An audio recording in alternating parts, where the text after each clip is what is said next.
ಇವತ್ತಿನ ಅದ್ಭುತ ವಿಡಿಯೋಗೆ ನಿಮ್ಮೆಲ್ಲರಿಗೂ ಆತ್ಮೀಯ ಸ್ವಾಗತ. ಫ್ರೆಂಡ್ಸ್, ಬುದ್ಧಿ ಬಂಧನ ಎಂದರೆ ಬುದ್ಧಿ ಬಂಧನವೇ. ನೀವು ಈ ಪದವನ್ನು ಹಲವು ಬಾರಿ ಕೇಳಿರಬಹುದು, ಆದರೆ ಇದರ ನಿಜವಾದ ಸ್ವರೂಪದ ಬಗ್ಗೆ ನಿಮಗೆ ತಿಳಿದಿಲ್ಲದಿರಬಹುದು.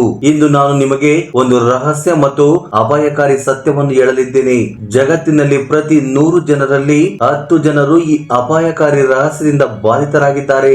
ಇದು ಕೇವಲ ಹಳೆಯ ಮೂಢನಂಬಿಕೆ ಎಂದು ನೀವು ಭಾವಿಸಬಹುದು, ಆದರೆ ಫ್ರೆಂಡ್ಸ್, ಇದನ್ನು ರಾವಣ ಸಂಹಿತೆಯಂತಹ ಪ್ರಾಚೀನ ಹಿಂದೂ ಗ್ರಂಥಗಳಲ್ಲಿ ಶತಮಾನಗಳ ಹಿಂದೆಯೇ ವಿವರಿಸಲಾಗಿದೆ. ಇದು ನಮ್ಮ ಜೀವನಕ್ಕೆ ಒಂದು ಸವಾಲಾಗಿ ಪರಿಣಮಿಸಿದೆ. ಆದ್ದರಿಂದ ಇದರ ಬಗ್ಗೆ ತಿಳಿದುಕೊಳ್ಳುವುದು ಬಹಳ ಮುಖ್ಯ.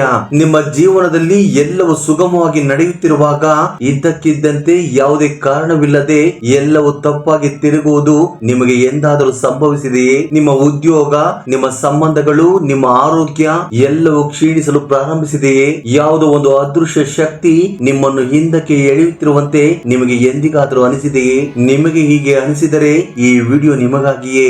ಇದ್ದಕ್ಕಿದ್ದಂತೆ ನಿಮ್ಮ ಜೀವನದಲ್ಲಿ ಎಲ್ಲವೂ ಕ್ಷೀಣಿಸಿದೆ. ನಿಮ್ಮ ಉದ್ಯೋಗ, ನಿಮ್ಮ ವೃತ್ತಿ, ನಿಮ್ಮ ಸ್ಥಾನಮಾನ, ನಿಮ್ಮ ಆದಾಯ ಎಲ್ಲವೂ ಈ ಒಂದು ಬುದ್ಧಿ ಬಂಧನದಿಂದಾಗಿ ನಾಶವಾಗಿದೆ. ಇದರ ಈ ಶಕ್ತಿಗಳು 4ನೇ ಹಂತವನ್ನು ತಲುಪಿದಾಗ ನಾವು ಇದನ್ನು ಗುರುತಿಸುತ್ತೇವೆ.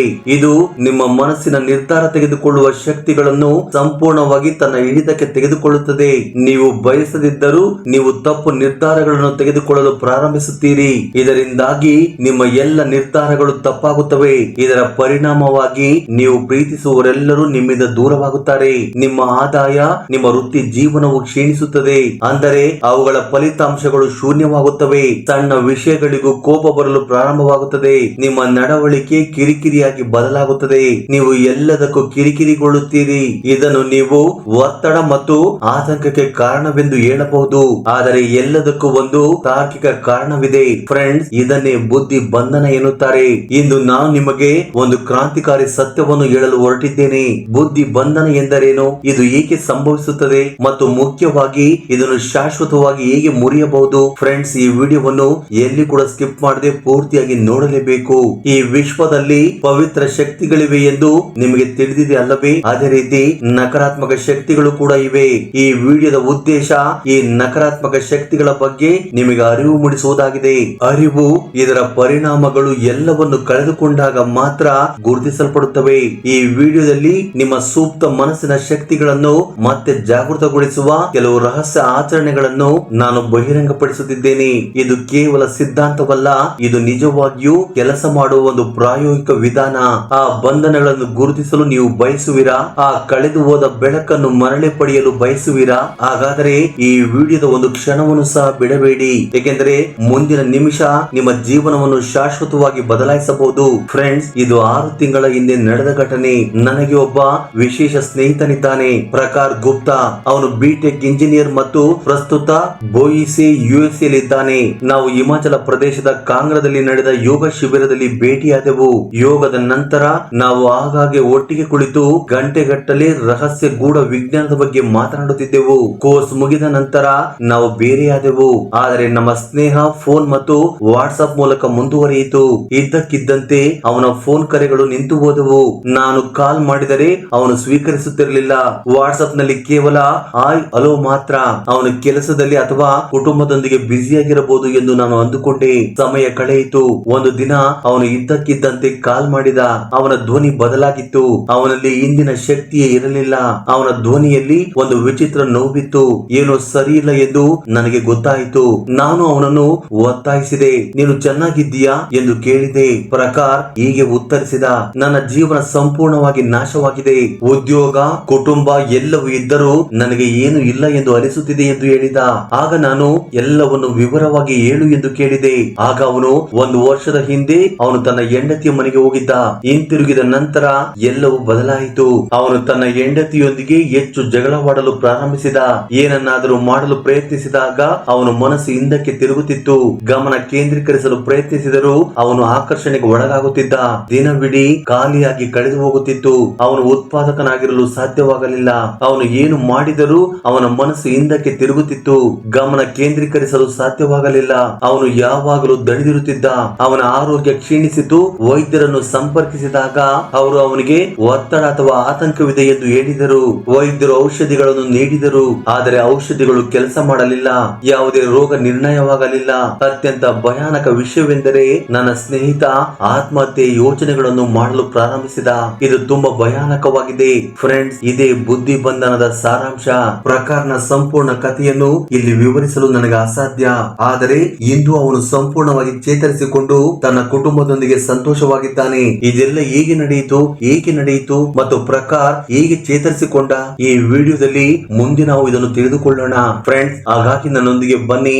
ಈ ಮಾನಸಿಕ ಬಂಧನವು ಒಬ್ಬ ವ್ಯಕ್ತಿಯನ್ನು ಹೇಗೆ ನಾಶಪಡಿಸಬಹುದು ಮತ್ತು ನೀವು ಇದರಿಂದ ಹೇಗೆ ರಕ್ಷಿಸಿಕೊಳ್ಳಬಹುದು ಎಂದು ನೋಡೋಣ ಫ್ರೆಂಡ್ಸ್. ನಾವು ನಮ್ಮ ಕನಸುಗಳನ್ನು ನನಸಾಗಿಸಲು ಮುಂದೆ ಸಾಗಿದಾಗ ಎಲ್ಲವೂ ಸುಗಮವಾಗಿ ನಡೆಯುತ್ತಿರುವಂತೆ ತೋರುತ್ತದೆ.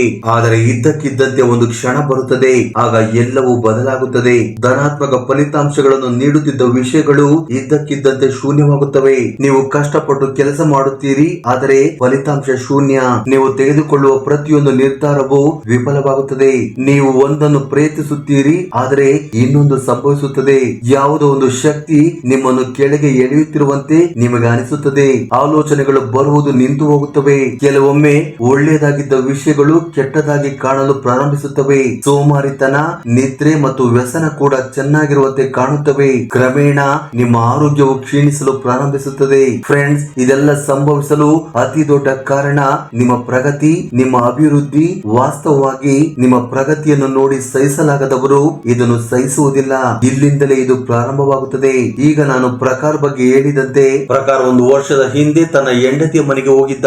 ಹಿಂತಿರುಗಿದ ನಂತರ ಅವನ ಆರೋಗ್ಯ ಕ್ಷೀಣಿಸಲು ಪ್ರಾರಂಭಿಸಿತು. ಆದರೆ ಅವನು ಇದನ್ನು ಗಮನಿಸಲಿಲ್ಲ. ಕ್ರಮೇಣ ಎಲ್ಲವೂ ಕ್ಷೀಣಿಸಲು ಪ್ರಾರಂಭಿಸಿತು. ಸಂಬಂಧಗಳು, ಸ್ನೇಹಿತರು, ವೃತ್ತಿ. ಈ ದಿನಗಳಲ್ಲಿ ನಾವೆಲ್ಲರೂ ಈ ವಿಷಯಗಳನ್ನು ಮೂಢನಂಬಿಕೆ ಎಂದು ಪರಿಗಣಿಸುತ್ತೇವೆ. ಇದು ಸಮಸ್ಯೆಯನ್ನು ಇನ್ನಷ್ಟು ಉಲ್ಬಣಗೊಳಿಸುತ್ತದೆ. ಔಷಧಿಗಳು ಕೆಲಸ ಮಾಡದಿದ್ದಾಗ ನಾವು ಇತರರ ಕಡೆಗೆ ತಿರುಗುತ್ತೇವೆ, ಪರಿಹಾರಕ್ಕಾಗಿ ಆಶಿಸುತ್ತೇವೆ. ನಾವು ಭೇಟಿಯಾಗುವ ಪ್ರತಿಯೊಬ್ಬ ವ್ಯಕ್ತಿಯು ನಿಮ್ಮ ಕೆಟ್ಟ ಸಮಯ ನಡೆಯುತ್ತಿದೆ, ಯಾವುದೋ ಗ್ರಹ ಅನುಕೂಲಕರವಾಗಿಲ್ಲ ಎಂದು ಹೇಳುತ್ತಾರೆ. ಈ ಸಮಸ್ಯೆಯನ್ನು ಸಮರ್ಥಿಸಲು ಪ್ರತಿಯೊಬ್ಬರು ಒಂದು ಹೊಸ ಪದವನ್ನು ಬಳಸುತ್ತಾರೆ. ಪರಿಹಾರದ ಹೆಸರಿನಲ್ಲಿ ಅವರು 10,000, 20,000 ಅವರು ಕೇಳಿದಷ್ಟು ಹಣವನ್ನು ಬೇಡಿಕೆ ಇಡುತ್ತಾರೆ. ಆದರೆ ನಾವು ಪಾವತಿಸಿದ ನಂತರ ಎಲ್ಲವೂ ಸರಿಯಾಗುತ್ತದೆ ಎಂದು ಯಾವುದೇ ಭರವಸೆ ಇಲ್ಲ.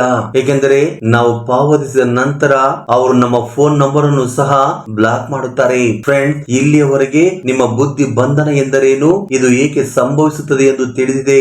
ಈಗ ನಿಮಗೆ ಇದರ ಕೆಲವು ನಿರ್ದಿಷ್ಟ ಲಕ್ಷಣಗಳು ಮತ್ತು ಇದನ್ನು ಹೇಗೆ ಮುರಿಯಬೇಕು ಎಂದು ತಿಳಿದುಕೊಳ್ಳೋಣ. ನಾನು ಬುದ್ಧಿ ಬಂಧನದ ಬಗ್ಗೆ ತುಂಬಾ ಪುಸ್ತಕಗಳನ್ನು ಓದಿದ್ದೇನೆ. ಅವುಗಳಲ್ಲಿ ಹಲವು ಬುದ್ಧಿ ಬಂಧನ ಅಥವಾ ಬಿಂದ್ ಎಂದರೆ ಒಬ್ಬ ವ್ಯಕ್ತಿಯ ಮನಸ್ಸಿನೊಳಗಿನ ಸಂಬಂಧಗಳನ್ನು ಬೇರೆಡೆಗೆ ತಿರುಗಿಸುವುದು ಎಂದು ವಿವರಿಸುತ್ತವೆ. ಬುದ್ಧಿ ಬಂಧನದ ಕೆಲವು ನಿರ್ದಿಷ್ಟ ಲಕ್ಷಣಗಳಿವೆ. ಉದಾಹರಣೆಗೆ, ನಿಮ್ಮ ಪ್ರಗತಿ ನಿಂತು ಹೋಗಿದೆ ಎಂದು ನಿಮಗೆ ಸ್ವಲ್ಪ ಅನಿಸಿದರೆ ನೀವು ಪ್ರತಿದಿನ ನಷ್ಟಕ್ಕೆ ಒಳಗಾಗುತ್ತಿದ್ದೀರಿ. ನೀವು ಕಷ್ಟಪಟ್ಟು ಕೆಲಸ ಮಾಡುತ್ತಿದ್ದೀರಿ, ಆದರೆ ಫಲಿತಾಂಶಗಳು ಬರುತ್ತಿಲ್ಲ. ನಿಮ್ಮ ಕೆಲಸದಲ್ಲಿ ನಿಮಗೆ ಅವಮಾನವಾಗುತ್ತಿದೆ. ನಿಮಗೆ ಸಿಗಬೇಕಾದ ಬಹುಮಾನಗಳು ಬೇರೆಯವರಿಗೆ ಹೋಗುತ್ತಿವೆ. ನಿಮ್ಮ ದೈನಂದಿನ ಕಾರ್ಯವು ಸ್ವಯಂ ಪ್ರೇರಿತವಾಗಿ ಬದಲಾಗುತ್ತದೆ. ಅಂದರೆ ನೀವು ಮೊದಲಿಗೆ ಮನೆಯಿಂದ ಹೊರಡುವಾಗ ಪೂಜೆ ಮಾಡಿ ಹೊರಡುತ್ತಿದ್ದೀರಿ, ಆದರೆ ಈಗ ನೀವು ಪೂಜೆ ಮಾಡುತ್ತಿಲ್ಲ. ಎರಡನೆಯದು, ನಿಮ್ಮ ಸ್ನಾನದ ಸಮಯ ಬದಲಾಗಿದೆ. ನೀವು ಬೆಳಿಗ್ಗೆ 9 ಗಂಟೆಗೆ ಸ್ನಾನ ಮಾಡುತ್ತಿದ್ದೀರಿ, ಆದರೆ ಈಗ ಮಧ್ಯಾಹ್ನ 12 ಗಂಟೆಯವರೆಗೆ ಸ್ನಾನ ಮಾಡುತ್ತೀರಾ. ಅದೇ ರೀತಿ ನೀವು ಡ್ರಗ್ಸ್ ಅಭ್ಯಾಸವನ್ನು ಬೆಳೆಸಿಕೊಳ್ಳುತ್ತಿದ್ದೀರಿ. ಬಹುಶಃ ನೀವು ಕೆಲವೊಮ್ಮೆ ಬಳಸುತ್ತಿದ್ದರು, ಆದರೆ ಈಗ ಪ್ರತಿದಿನ ಬಳಸುತ್ತಿದ್ದೀರಿ. ಅದೇ ರೀತಿ ನೀವು ದುಷ್ಟ ಚಟಗಳನ್ನು ಅಭ್ಯಾಸ ಮಾಡಿಕೊಳ್ಳುತ್ತಿದ್ದೀರಿ. ಬಹುಶಃ ಮೊದಲಿಗೆ ನೀವು ಕೆಲವೊಮ್ಮೆ ಮಾತ್ರ ಬಳಸುತ್ತಿದ್ದೀರಿ, ಆದರೆ ಈಗ ಪ್ರತಿದಿನ ಬಳಸುತ್ತಿದ್ದೀರಿ. ನೀವು ಅತಿಯಾಗಿ ನಿದ್ರಿಸುತ್ತಿದ್ದೀರಾ, ಸೋಮಾರಿತನ ಅನುಭವಿಸುತ್ತಿದ್ದೀರಾ. ಇದರ ನಂತರ ಆರೋಗ್ಯ ಕ್ಷೀಣಿಸುವುದು, ಕಾಲುಗಳಲ್ಲಿ ನಿರಂತರ ನೋವು, ಕಣ್ಣು ರೆಪ್ಪೆ ಅಥವಾ ಮೂಗಿನಲ್ಲಿ ತುರಿಕೆ, ಕಿರಿಕಿರಿ ಮತ್ತು ಬೇಗನೆ ಕೋಪ, ಪಾರ್ಟಿಗಳನ್ನು ತಪ್ಪಿಸುವುದು, ಹೊರಗೆ ಹೋಗದಿರುವುದು ಮತ್ತು ನಿಮ್ಮ ಅಭಿಪ್ರಾಯ ಮಾತ್ರ ಸರಿ ಎಂದು ನಂಬುವುದು. ಮತ್ತು ಈಗ ಕೊನೆಯ ಅತಿ ಮುಖ್ಯವಾದ ಲಕ್ಷಣವೆಂದರೆ ನಿಮ್ಮ ಕಾರ್ಯಕ್ಷಮತೆ ಕ್ಷೀಣಿಸುವುದು.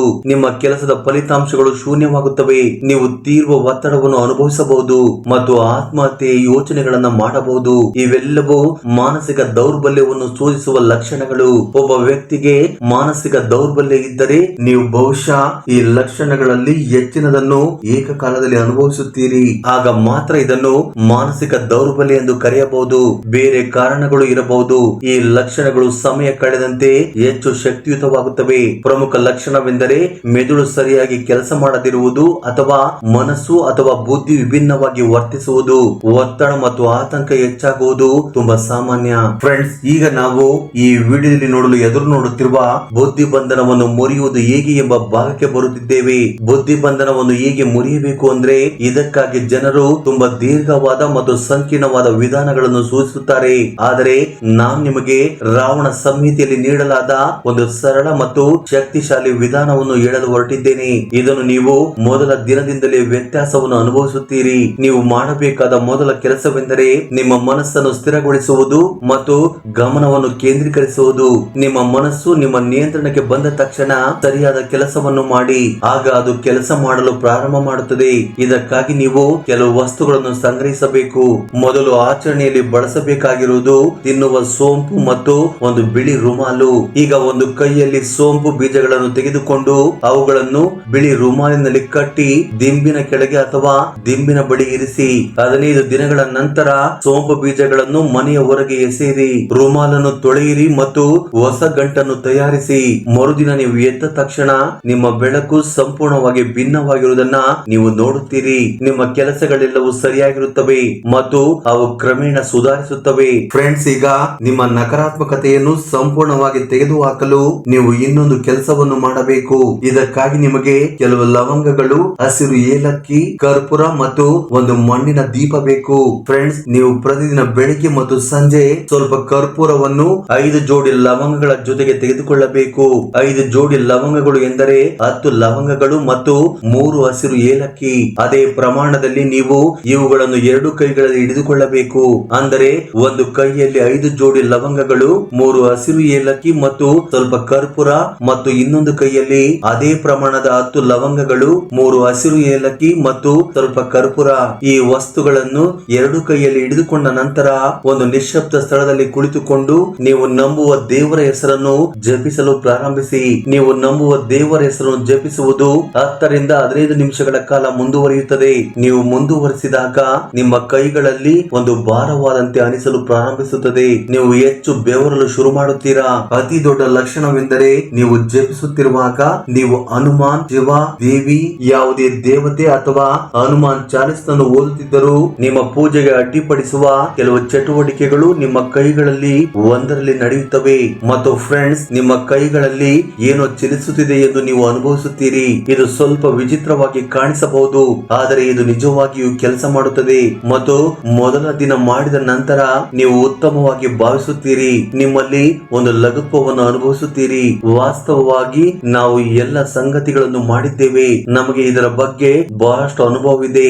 ಅದು ನಾನ್ ನಿಮಗೆ ಹೇಳಬಲ್ಲೆ. 15 ನಿಮಿಷಗಳ ಕಾಲ ಜಪಿಸಿದ ನಂತರ ನೀವು 2 ಕೈಗಳಲ್ಲಿನ ವಸ್ತುಗಳನ್ನು ಮಣ್ಣಿನ ದೀಪದಲ್ಲಿ ಇಡಬೇಕು. ಅದರ ನಂತರ ದೀಪದಲ್ಲಿನ ಕರ್ಪೂರವನ್ನು ಬೆಂಕಿ ಪೆಟ್ಟಿಗೆಯಿಂದ ಹಚ್ಚಿ 10 ದಿನಗಳ ಕಾಲ ನೀವು ಮಾಡಬೇಕಾದುದು ಇದೆ. 10 ದಿನಗಳ ನಂತರ ನೀವು ಇದನ್ನು ಒಂದು ಸಮಯದಲ್ಲಿ ಬೆಳಿಗ್ಗೆ ಅಥವಾ ಸಂಜೆ ಮಾಡಬಹುದು. ಆದರೆ ನೀವು ಇದನ್ನು ಕನಿಷ್ಠ 3 ತಿಂಗಳುಗಳ ಕಾಲ ಅಥವಾ 90 ದಿನಗಳ ಕಾಲ ನಿರಂತರವಾಗಿ ಮಾಡಬೇಕು. ಅದರೊಂದಿಗೆ ಎಲ್ಲ ನಕಾರಾತ್ಮಕತೆಗಳು ಮತ್ತು ಯಾವುದೇ ರೀತಿಯ ಬಂಧನವು ಸಂಪೂರ್ಣವಾಗಿ ಮುರಿಯುತ್ತದೆ. ಫ್ರೆಂಡ್ಸ್, ನೀವು ಈ 2 ಆಚರಣೆಗಳನ್ನು ಮಾಡಿದ ದಿನದಿಂದ ನಿಮ್ಮಲ್ಲಿ ಒಂದು ಕ್ರಾಂತಿಕಾರಿ ಬದಲಾವಣೆಯನ್ನು ನೋಡುತ್ತೀರಿ. ನಿಮ್ಮ ಜೀವನದಲ್ಲಿ ಜಾರಿ ಹೋಗುತ್ತಿದ್ದ ಎಲ್ಲವನ್ನು ನೀವು ಮರಳಿ ಪಡೆಯುತ್ತೀರಿ. ಇದು ನಿಮ್ಮ ಜೀವನವನ್ನು ಬದಲಾಯಿಸಲು ಉತ್ತಮ ಮಾರ್ಗವಾಗಿದೆ. ಫ್ರೆಂಡ್ಸ್, ನಾವು ಯಾವುದೇ ಕೆಲಸ ಮಾಡಿದರೂ ನಂಬಿಕೆ ಎಂಬುದು ತುಂಬಾ ಮುಖ್ಯ. ಫ್ರೆಂಡ್ಸ್, ಈ ವಿಡಿಯೋ ನಿಮ್ಗೆ ಇಷ್ಟವಾಗಿದ್ದರೆ ದಯವಿಟ್ಟು ಲೈಕ್ ನೀಡುವುದನ್ನು ಮರೆಯಬೇಡಿ. ಜೈ ಶ್ರೀ ಕೃಷ್ಣ ವಾಸುದೇವ. ಧನ್ಯವಾದಗಳು.